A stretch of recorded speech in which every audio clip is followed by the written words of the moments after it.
예, 7위 볼까요? 예, 의대입니다. 의사. 의대 정원에 대한 논란 많죠. 당연히 의대 정원을 늘린다는 데서 반대할 사람이라고 한다면 의사들이겠죠. 그 누가 반대를 하겠습니까? 우리가 이제 어떤 치료를 받는다라는 서비스에 대해서 그 의사가 늘어나는 것에 대해서 반대를 할 사람은 아마 일반인들 같은 경우는 없을 겁니다. 물론 이제 의사의 밥그릇에 대해서 논의를 하기에는 의사들의 수입이 너무나 크다는 걸 보이고, 실제로 이제 아이들 같은 경우 초중고 이제 압도적으로 의사가 되겠다라는 꿈을 가진 아이들이 가장 많죠. 초중이 많습니다. 고등학교는 이제 의사 꿈이 줄어드는 이유가 뭐 아시다시피 여러분도 그런 분들 있겠습니다만, 고등학교 올라오니까 내가 의대 가기에는 조금 성적이 아쉽구나 라는 것을 이제 인지하기 시작하는 순간이죠. 실제 이제 지역별 의대적으로 하면 서울에 많이 몰려 있습니다만, 이것은 비단 의대만 이런 게 아니라 대학 자체가 이제 서울에 많기 때문인 거고요. 세종 전남에 보면 현재 설치의대 없다라고 지금 나와 있는데, 전국 의대가 비중이 이렇습니다. 그래서 지금 인원이 지금 바뀌는 것 중에 하나고, 전남대 같은 경우는 광주에 위치했기 때문에 전남 지역에 없는 거기 때문에 지금 이렇게 된 것 중에 하나죠.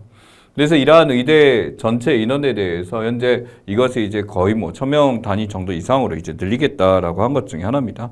필수 의료 분야, 그러니까 이제 일반적으로 의사들이 지원하지 않은 분야에 대한 수급이 매우 시급한 상황이죠. 그 다음에 공공의료라는 것에 대해서 또 이제 지역별로 이제 의사 수급에 대한 어떤 지역 격차가 발생한다라는 것에 대해서 지금 논의가 있기 때문에 계속 얘기를 하고 있습니다. 그래서 지역인재 전형이라는 것도 있죠. 그래서 의사가 우리가 지원을 하게 됐었을 때 그 지역 의사로서 10년 이상 근무를 해야 되는 이런 것도 있죠.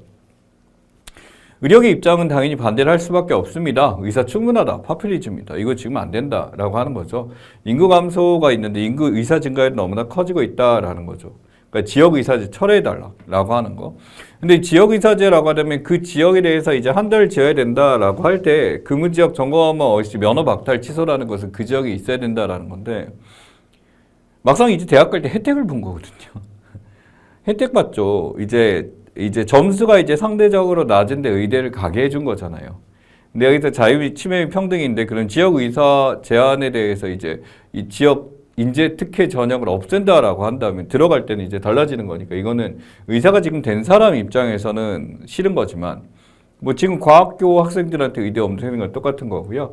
근본적인 해결책이 없다라는 것에 대해서 지금 하는 건데, 그러기에는 이제 너무나 이제 갖고 있는 프리빌리지가 많은 존재들이죠. 절대부지 국민 국가형 불가평등죄를 국가라기보다는 이제 국민들의 니즈가 굉장히 크고 항상 건드릴 수밖에 없는 것 중에 하나입니다. 의사 수 10만 명인데 OECD 16만 명에 비해서 단순 비교에 절대적으로 부족하다라는 것에 대해 지금 나와 있고, 의료 서비스 격차 서울 같은 경우에 충분하죠. 예, 근데 서울 같은 경우 3.1명에 해당하는데 경북 1.4, 충남 1.5.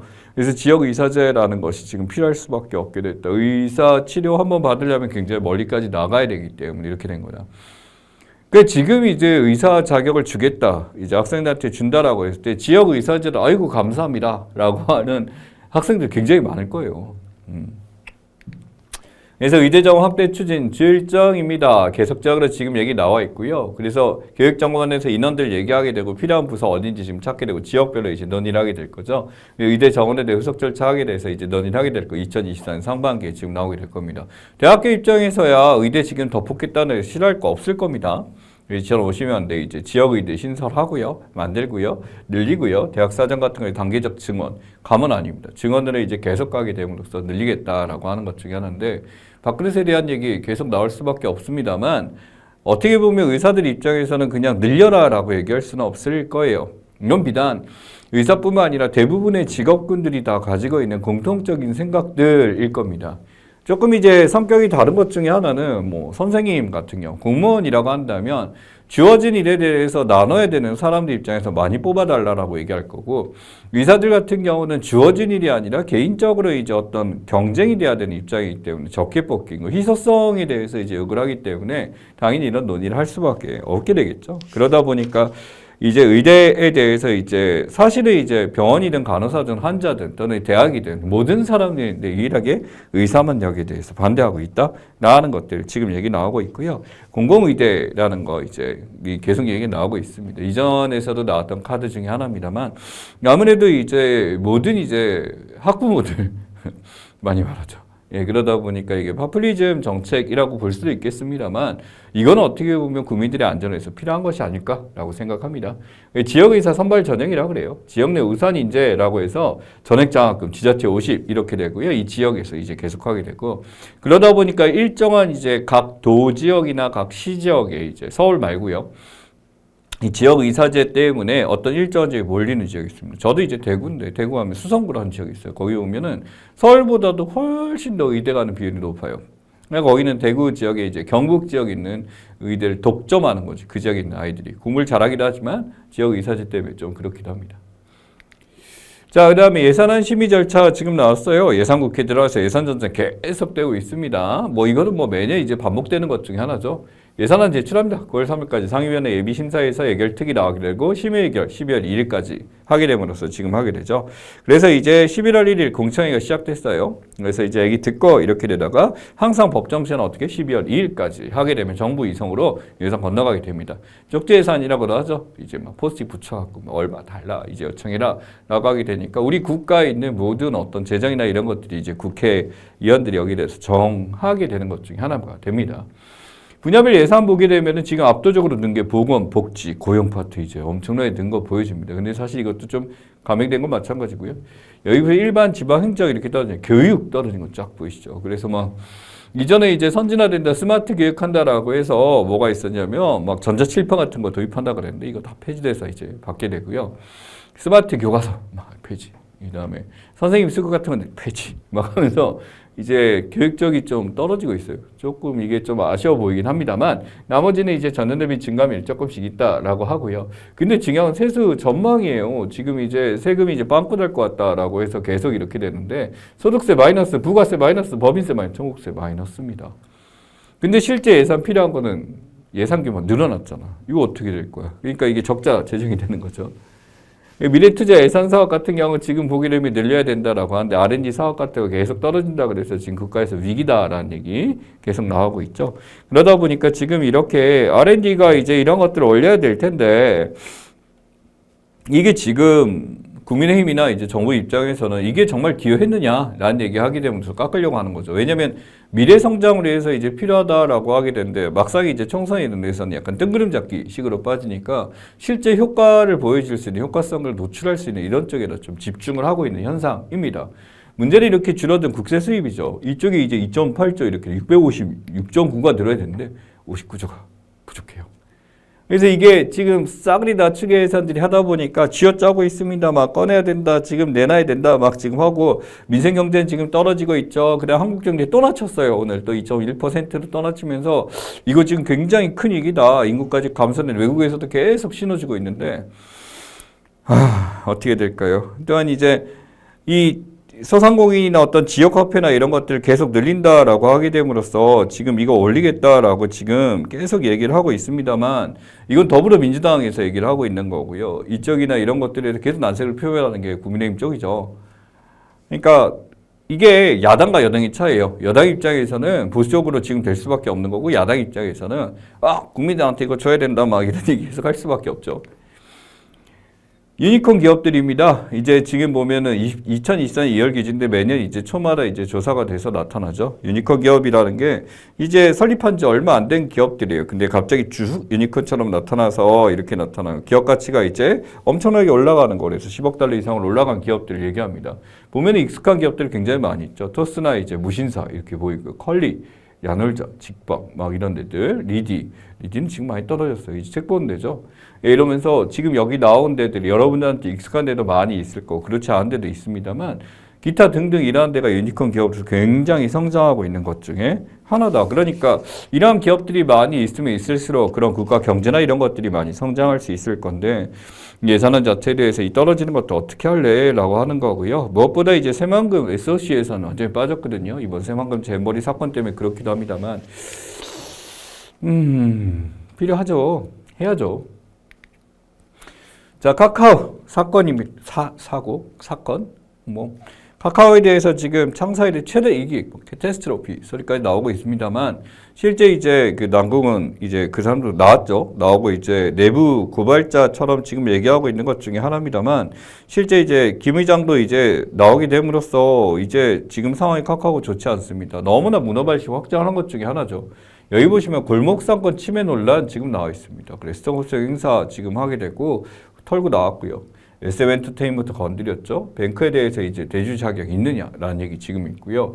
카카오 모빌리티도 뭐 한 번쯤은 다들 타보셨을 겁니다. 그래서 거기서 수요 받는 것들이 이렇게 되고 서비스 도형 리니지엠 표절까지 하게 됨으로써 지금 이러한 것들이 하게 되고 뭐 카카오 게임스는 걸러야 된다. 게임 모바일 게임 많이 하는 사람 뭐 그런 얘기도 봤습니다만 운영 자체가 잘하지 못한다라고 하고요. 카카오페이도 지금 스톡옵션 행사 지금 회사 자체가 지금 안 좋다 보니까 처음에 이렇게 뽑아놨는데 지금 이렇게 되고 또 분식 얘기까지 계속 나오고 있죠. 그러니까 우리가 갖고 있는 이 카카오톡이라는 처음에 그 이미지 굉장히 친숙하고 가깝고 우리가 이랬었던 이미지에서 시간이 지나면서 점점씩 이게 뭐지? 라는 할 정도로 궁금할 정도로 이 주식은 진짜 말도 안 될 정도로 곤두박질 쳤죠. 예전에 이제 뭐 15만 원대, 16만 원대 이렇게 됐다가 최대치 이렇게 됐다가 지금 뭐 5만 원대로 이제 곤두박질 그 아래까지 또 떨어질 것 같다라고 얘기하는데 회사가 이렇게 이제 방만한 경영을 하다 보니까 문제가 된 거기도 합니다. 그래서 국내 계열사 수 추이가 지금 보다시피 2020년 127개까지 이렇게 됐고요. 주요 기업 계열사 수가 지금 뭐지? 카카오, SK하고 성격이 좀 달라요. SK는 골목상권 이렇게 건드린 거 그건 아니거든. 근데 카카오는 동네 상권을 건드린 거잖아요. 그러다 보니까 지금 이렇게 많이 있는 것들에 대해서 문제가 된 것 중에 하나입니다. 그러니까 가지고 있는 것들 회사의 성격 자체에 대해서 지금 하는 것 중에 하나고 당연히 경영 쇄신이 뜨면서 이거 하면 안 되겠다라는 건데 이 회장 자체가 갖고 있는 뭐 마인드 제가 뭐 정확하게 이것을 판단할 수가 없습니다만 약간은 좀 뭐랄까 뭐 사실 그렇잖아요. 대기업 회장이 뭐 서민들을 위한 마인드를 갖고 있거나 이런 거는 보기는 힘들 것 같습니다. 그래서 실제로 이제 경영쇄신위원장이란 명칭을 달고 지금 시스템 마련하겠다, 빨리 바꾸겠다, 위기 극복하겠다, 신뢰위원회 만들겠다, 재무 밀착 관리하겠다 그러면서 이전까지 바뀌는 것들. 그래서 이제 실제로 이제 기업 공개하려고 이제 매출 부풀리는 분식회까지 하게 됨으로써 막 이렇게 됐었는데 혁신이 될까요? 라는 것에 대해서 뭐 계속 지켜봐야 될 문제가 아닐까라고 생각을 합니다. 나름대로 이제 IT 기업으로서 엄청난 형태를 보여줬었던 건데 지금은 그 힘을 잃어가고 있습니다. 그래도 여러분 핸드폰에다 카카오톡은 깔려 있겠죠. 이 분식회계라는 건요, 실제로 재무정보예역에서 과대 계산, 그래서 이제 더 늘리게 보이는 것들 이야기합니다. 그래서 여기서 이제 회사가 잘 되고 있는 것처럼 보이게 하고요. 대출이나 받을 때 활용하기도 합니다. 정보잉패, 왜곡함으로써 이제 회계원칙 같은 거 빼가지고 이렇게 되고 몇 개 이제 매출이 나온 것처럼 하는데 재고를 이제 부풀리거나 라는 걸 해서 이제 나타나게 되는 게 바로 이 분식회계 특징이다. 라고 보시면 됩니다. 매년 이때 되면 점검하는 노벨상이죠. 누가 받았냐 한 번씩 보시면 되고 여러분이 이제 지원하는 회사의 성격에 따라서 어떤 상을 물어보기도 합니다. 신문사 같은 경우는 대부분 모든 상에 대해서 한 번쯤은 정리하고 가야 되는 것 중에 하나죠. 백신 개발했던 생리의학상 뭐 이거는 뭐 이견이 없을 것 같고요. 그래서 카터린 커리크, 트루 아이스만에 대해서 지금 나와 있는 것 중에 하나고 노벨화학상 같은 경우 이제 알렉세이 키모프, 마인디 지금 나와 있습니다만 나노기술 발전에 대해서 양자점 발견, 퀸텀 도트 오히려 퀸텀 도트라는 것에 대해서 이제 기억을 해주시면 좋겠고요. 물리학상 같은 경우는 이제 펄스 강신하고 아토초라는 개념 기억하시면 좋겠습니다. 아토초 백경분의 1초라고 하는데 1초 백경. 이 백경이라는 숫자가 와닿지 않을 거예요. 이 경이라는 숫자 우리가 세거나 이렇게 할 수 있는 게 참 애매한 것 중에 하나인데 이 백경이라는 개념이 이렇습니다. 심장이 푹푹 뛸 때 1초잖아요. 이제 백경분의 1초라고 한다면 이게 이제 반대로 1초에 대해서 백경배를 했을 때 이 백경초라는 개념이 우주의 나이입니다. 계산되나요? 우주 나이 한다면 우리가 몇 학년인지 계산도 안 되죠. 예, 이게 이거만큼 이제 초를 나누게 되면 아토초라는 건데 우리가 지금 말하는 시간에도 이 아토초라는 것을 설명하기 힘들 정도로 원자의 이 빛의 속도로 갔는데 원자의 그런 절반밖에 못 간 정도의 속도가 아토초라고 부르게 됩니다. 근데 이것만큼 이제 이게 관찰 표현이 이제 가능하게 됐다. 포착이 가능하게 됐다. 그래서 노벨 물리학상 반대돼서 나름대로 이제 의미는 있죠.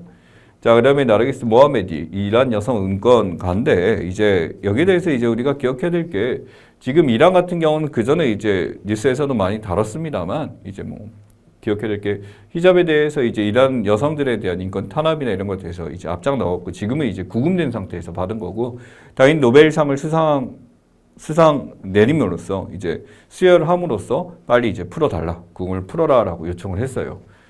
알리스 비알리츠키 메모리얼 시민자유센터 한꺼번에 이제 이전에 받았던 게 있더고요. 역시 이때도 이제 시민들 기본권에 대해서 얘기했었고 우크라이나 쪽에서 이제 받았었던 거고 마리아 레사 같은 경우 이제 이전에 필리핀 이쪽에 대해서 언론인들에 대해서 지금 했었던 것 중에 하나입니다. 그래서 이제 아무튼 수지어서 이제 풀어놓은 거 필리핀의 어떤 그 근건에 대해서 얘기한 건데 지금 우리 기여할 건 나르기스 모하마드 이번에 받은 사람을 기억하시면 되겠죠. 경장성 수상자는 지금 사진에 있는 사람입니다. 글로디아 골딘이라는 학자고요. 하버드대학 명예교수입니다. 노동 시작에 대해서 지금 얘기하는데 우리가 이제 이 성별에 대해서 어떻게 변하느냐 결국 여성이라는 존재에 대해서 출산과 육아 때문에 우리가 어떻게 보면은 이 핵심 논이 출산과 육아라는 것이 여성으로 하여금 경제학적인 위치를 시작 위치를 점유한 데 대해서 이제 문제를 일으킨다라는 얘기를 지속적으로 오랫동안 사례를 통해서 점검을 해왔던 학자 중에 하나입니다. 누구나 알고 있는 거죠. 알고 있는 거지만 실제로 그런가라는 것도 실제로 그럴 거야. 근데 그것을 실제로 증명해낸 클로디아 골든 교수가 해낸 거다라고 보시면 될 것 같습니다. 자, 여기 보시면 후쿠시마 원자력 발전소에서 실제로 나타난 거 원전 알프스 이제 고장이 났다고 합니다만 규모 강진 지금 있게 되면 이게 퍼지게 됐었을 때 쭉 나타난 거. 대피령 발파하고 이때 이제 원자력 대피를 했었던 그때 상황에 대한 이야기예요. 그러니까 후쿠시마 원전 오염수가 지금 아직까지도 고정되어 있는 상황에서 이게 실제로 퍼지게 되면 어떻게 될까라는 건데 이제 뭐 알프스 설치해가지고 이것을 막아준다라고 했었지만은 이게 아직 감이 없나 봐. 그때 얼마나 위험했었는데. 근데 거기서 이게 오작동을 일으키고 문제가 일으키고 이게 희석됐을 때 진짜 물해량에서 우리나라 받는 게 얼마 없어. 이거는 그냥 공포를 막 야기할 뿐이야. 이런 얘기를 일본이 해야죠. 우리나라 사람이 하면 안 되죠. 그러니까 일본은 그게 실제 안전하니까 버려도 된다라는 얘기를 함부로 하면 안 되죠. 우리가 하면 안 되지. 그러니까 일본은 그런 주장하는 거에서 이해를 하는데 한국에서는 여기에 대해서 이제 문제가 있다는 끊임없이 지적하고 가장 근접한 국가에서 국민들의 안전에서 막을 수 있어야죠. 알프스 시설에서 이제 오염수에 대해서 이제 막고 이제 오염을 막게 되면 바닷물을 희생해서 해저 터널로 이제 바다에서 뿜어내는 것 중에 하나입니다. 문제는 이러한 알프스가 정말로 안전한가라는 거에 대해서 하는데 이 알프스가 고장이 자주 난다라는 게 문제죠. 그래서 지금 1차에서 2차에서 3차 방역까지 이제 계획이 잡혀 있는 상황이고 결국 일본이 이걸 모두 다 뿜어낼 상황이다라고 하게 되는데 워낙 또 대통령과 일본 수상이 친하다 보니까인데 문제는 일본의 상황이 호락호락하지 않다예요. 그렇게 일본의 수상이 지금 정권을 유지하는 데 대해서 그렇게 힘이 강하지 못한 상황이기 때문에 이에 또 상황에 대해서 어떻게 될까라는 것들. 그 다음에 실제로 이제 알프스에 사용하는 필터 자체가 한 개 빼놓고 전부 다 손상됐다는 얘기가 나타났습니다. 결국에 지금 이러한 오염수를 막거나 이렇게 만드는 거에 대해서 이것을 방류하기 이전에 이것을 처리하는 과정에 대해서 일본이 제대로 이것을 잘 못하고 있다는 게 현실이기 때문에 정부 입장에서는 여기서 강경하게 지금 뭔가 대책을 마련해 줄 필요가 있고 무엇보다 국민을 불안하지 않도록 하는 거, 국가 안보라는 차원에서 이런 정책을 마련은 중요하죠. 실제로 이제 알프스라는 시스템에 대해서 이게 지금 나와 있는 것 중에 하나입니다만 뭐 스타트 해가지고 지금에서 이렇게 바뀌는 건데 우리가 뭐 과학적으로 여기에 대해서 지금 파악하는 것은 우리가 쉽지는 않겠습니다만 여기 이제 구성되어 있는 필터 라인에서 지금 이게 제대로 되는 게 하나도 없다라는 거죠. 그러니까 방류 기간이 거의 100년 동안 이제 계속 뿌리겠다라고 하는데 그것을 가만히 방관할 수는 없다라고 생각을 합니다. 알프스란 개념은 기억을 해주시고요. 이전에 봤었던 사진이죠. 다액정 설비해서 저장 탱크에서 희석해갖고 하나둘씩 꺼내겠다라고 하게 되는데 중요한 건 오염수죠. 오염 처리수라는 단어에 대해서 오염수입니다. 네. 자, 국민의힘 혁신위 구성입니다. 국민의 뜻으로 국민과 함께 혁신은 이뇨한 교수. 이제 명예교수죠. 그래서 2년 연설의 의세 교수가 지금 됐었는데 지금 뭐 매일매일 터지죠. 매일매일 터지면서 지금 이준석 전 대표하고 이제 설화도 있었고요. 그러면서 뭐 부모가 잘못했다라고 하면서 여기서 이제 논쟁이 있었던 것 중에 하나고 이제는 대선 출마 안 하겠다. 이제 김기현 지금 현 대표하고 충돌이 있었고 하다 보니까 지금 제대로 안 들어갈 것 같습니다. 쉽지 않을 것 같아요. 그러니까 봉합이 안 될 것 같은데 혁신이 뭐 하는 거예요? 당연히 이제 그 당 안에서 뭔가 문제가 있었을 때 외부 인사 부려갖고 이것을 개혁하겠다. 그러면은 그 권한을 주고 여기에 따라야 될 텐데 이게 잘 되지가 않는 거죠. 그러니 이 혁신위에서 뭔가 요구하는 게 있으면 이 말 들어야 될 텐데 이게 안 돼요. 되질 않아요. 예, 그래서 지금 보기에는 위원 뽑았어요. 박성준, 김경진, 어신하는 위원 뽑아갖고 이렇게 됐고 활동 기간에 대해서 12월 24일 이렇게 잡았습니다만 아마 이전에 지금 뭐 그만두거나 이게 제대로 안 될 가능성이 크다. 초반에 이제 뭔가 제대로 해보겠다라고 했고 민주당 측에서도 이제 혁신위원 뽑은 거에 대해서 그래도 이제 뭐 인현 혁신위원장 같은 경우는 크게 문제는 없을 것 같다라고 했는데 내부적으로 이걸 통제가 안 되다 보니까 안쓰럽다라는 표현까지 나오게 된 거죠. 그러다 보니까 지금 말이 많이 나오게 된 것 중에 하나고요. 이제 홍준표 대사면에 대한 얘기를 했었는데 이제 수해 기간에 이제 골프장 갔다가 걸려가지고 이제 사과까지 했었던 그 사건에 대해서 이제 풀어줘야 된다라는 것과 최고위원 또 설화들이 있었죠. 설화라는 것은 이제 혀 잘못 놀려갖고 일이 됐었던 사고가 터졌던 것들 김재원 최고위원이나 이제 조수진 최고위원이나 이렇게 해서 문제가 있었던 것들이 풀어줘야 된다라는 얘기를 하고 있습니다. 그래서 지금 보게되면 혁신위원장 임명돼가지고 처음에 이제 추도식 참석하고요. 대사면 꺼냈습니다. 험지 출마해가지고 이제 하태경 의원 지금 나왔었는데 또 험지라는 데가 종로라고 있다니까 또 난리가 났고요. 승민 전의한 데 갖고 이호혁신안 지금 험지 출마 권고했는데 아무도 안 들어주고요. 부산강에 참여했는데 이때 안 만나줬고 또 문제 생기고요. 예, 그래서 지금 언론 인터뷰 지금 하다 이렇게 되고 일부 의원 급발진했다고 이제 당대표하고 사이 틀어졌고요. 그러다가 이진석 의원하고도 완전히 이제 사이 틀어졌고요. 그러다 보니까 이런 혁신위원회에서 뭔가 하는 일들에 대해서 제대로 안 돼. 이게 혁신인가? 라는 것들에 대해서 비판받다 보니 지금 우리 책에서 다른 내용보다 훨씬 더 지금 굉장히 애매하게 되는 상황이 됐다라고 하게 됨으로써 지금 힘들어진 상황이 됐습니다. 지금 뭐 외국인처럼 보이겠지만 완전 토종 한국인이죠. 우리나라에서 완전히 자랐고 한국인처럼 겉모습만 외국인일 뿐이지 완전히 한국적인 색채를 갖고 있는 뭐 K꼰대라는 말도 갖고 있습니다만 예, 지금 스타일을 가지고 있죠. 예, 그래서 지금 보면 버르장머리 없는 거 부모 잘못이다. 패드립이 혁신이야라고 해가지고 이진석 전 대표위원한테 공적인 자리에서 이제 부모님을 비난한 얘기를 해버린 거죠. 그러다 보니 저쪽에서 이제 하다가 문제가 됐고 결국 이제 이인석 전 의원이 전 대표가 이제 신당 창당을 이제 박차를 가하게 된 상황이 돼버리게 됐습니다. 그래서 다른 쪽에서도 이제 여전히 문제가 나타나고 있죠. 그리고 대사면에 대한 얘기입니다만 실제 이제 경북에서 이제 수해 나왔고 그때 막 했었을 때 골프 치고 있었거든요. 그러니까 골프 치고 있다가 이제 토요일 날 골프 치고 있는데 그때 폐쇄돼서 철수하니까 아니 그때 수해 나왔고 지금 지역 도민들이 다 죽어 나가고 있는데 골프 치고 있었냐라고 하면서 비난을 엄청 받게 됐었던 것 중에 하나입니다. 그래서 다원권정지 10개월 받았었는데 이거 풀어줘야 된다라고 얘기한 게 이번에 제1차 사면의 특징이었죠. 자, 노란봉투법에 대한 얘기입니다. 이 노란봉투법이 이제 국회 통과됐고 이제 거부권에 대해서 이제 거의 행사할 거다. 그 일관적으로 어떤 상황에 대해서 이제 뭔가 좀 자신의 의견과 다른 법들에 대해서 계속 거부권 행사해 왔기 때문에 이렇게 됐었죠.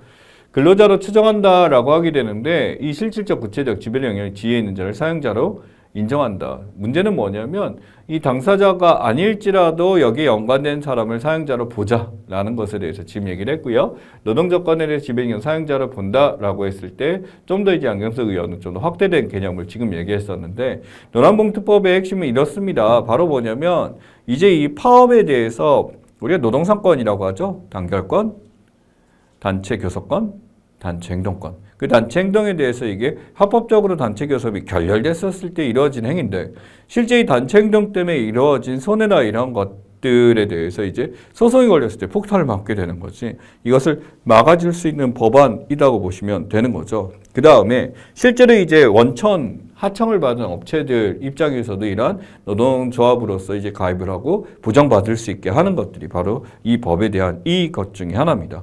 그러니까 적법한 쟁행에 대해서 이제 보는 것들이 굉장히 애매한 상황이 됐기 때문에 그 적법한 쟁의 행위를 적법하게 인정해 달라라는 것이 노란봉투법의 핵심이 된 거죠. 여기 보시면 노동자 의사결정 수행하지 않으면서 손해에 대해 노동조합 이외 근로자 개인에게 배상 청구하지 못하도록. 그러니까 이게 되게 애매하거든요. 이게 적법한 행위인지 아닌지 본다는 거 판단하는 것 자체가 쉽지 않기 때문에 이게 갑자기 이제 타결이 되고 나서 갑자기 손해배상 들어오게 되면 이게 노동자, 근로자 입장에서는 걷잡을 수 없는 상황이 돼버리는 상황이 많아서 나타난 것 중에 하나입니다. 실제로 이제 쌍용차 노조 불법 파업 이렇게 되는데 조합원들에게 47억 배상 발견 이게 터져버리게 되니까 완전히 이게 흔들리게 돼버린 것 중에 하나죠. 노란봉투 캠페인이고 대우조선 파업 같은 경우 똑같이 이렇게 이루어지고 대부분의 그러니까 이 단체 행동이라는 것은 노동권의 보장에 의해서 이루어진 사회권의 하나로서 합법적으로 이루어지는 것들 중에 하나인데 이것들이 이제 우리나라 어떤 뉴스나 이제 상황에 대해서 그 노사 분규에 대해서 노동 파업에 대해서 무조건적으로 다 부정적이고 잘못돼 있고 이거 옳지 않다라는 프레임을 다 씌워버리게 된 거예요.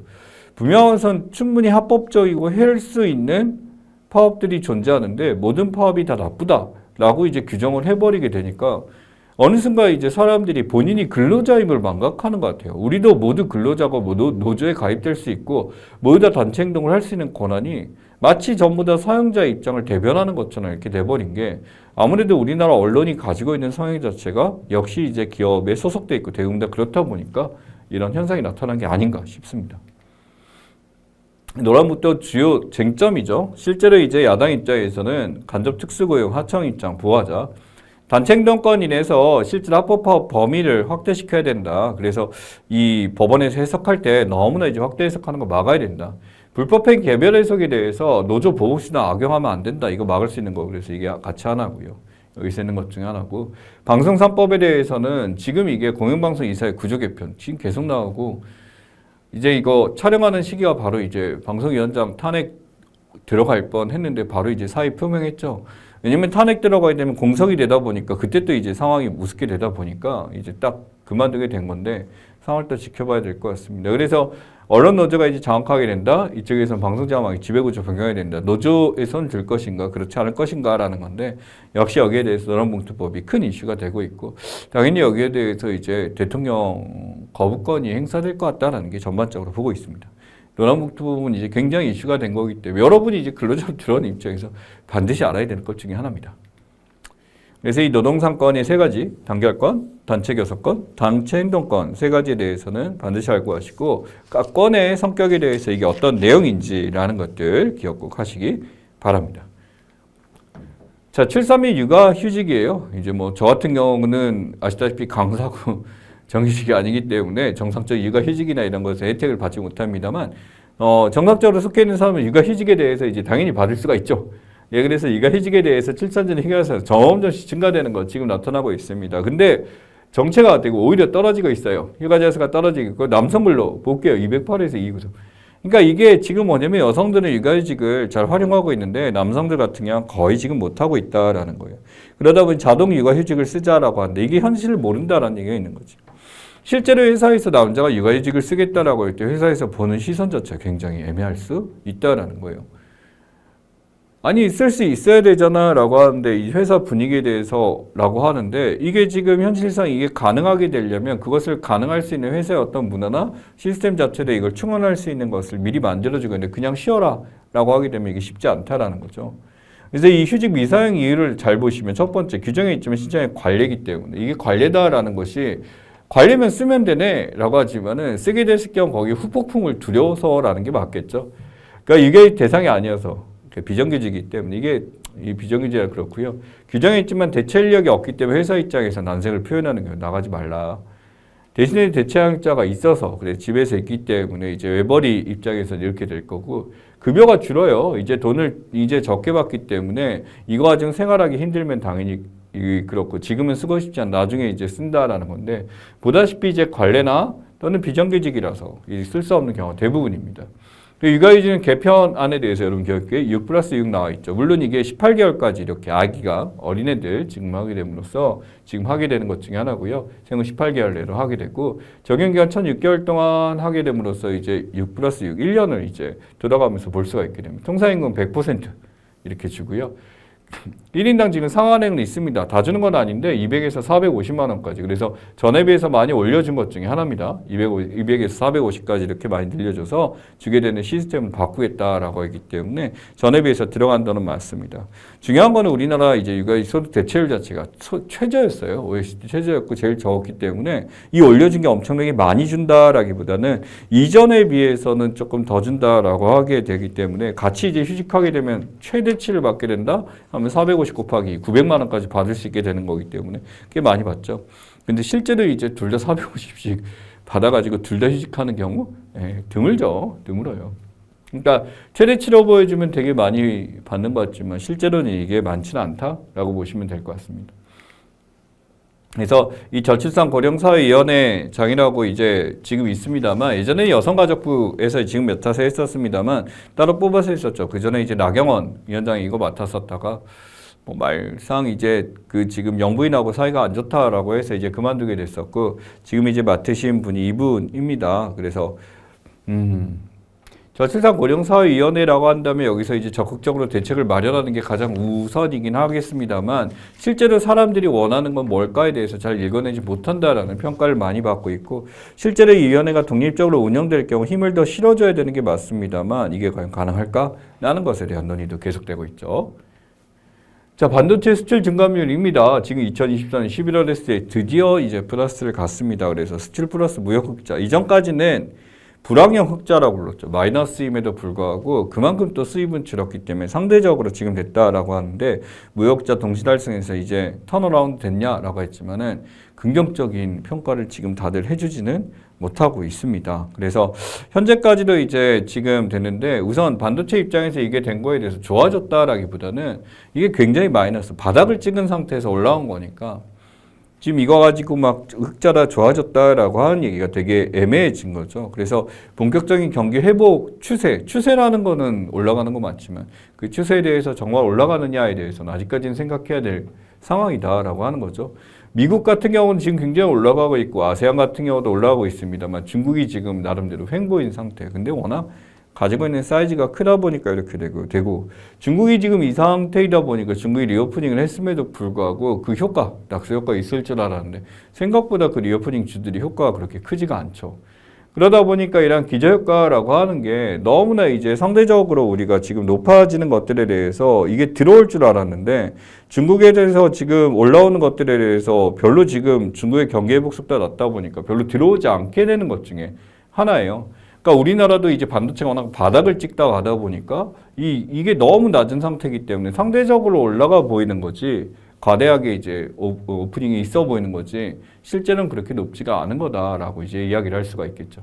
근데 리오프닝주라 그래서 지금 보면은 엄청난 하락이죠. 중국에 대해서 지금 상황이 지금 안 좋은 상황인데 오픈하면서 좋아질 줄 알았지만 생각보다 되지 않더라라는 것들. 그래서 일종의 착시 현상이고 아직까지는 좀 더 상황을 좀 더 지켜봐야 될 것 같다라는 게 대부분의 입장이다라고 보시면 될 것 같습니다.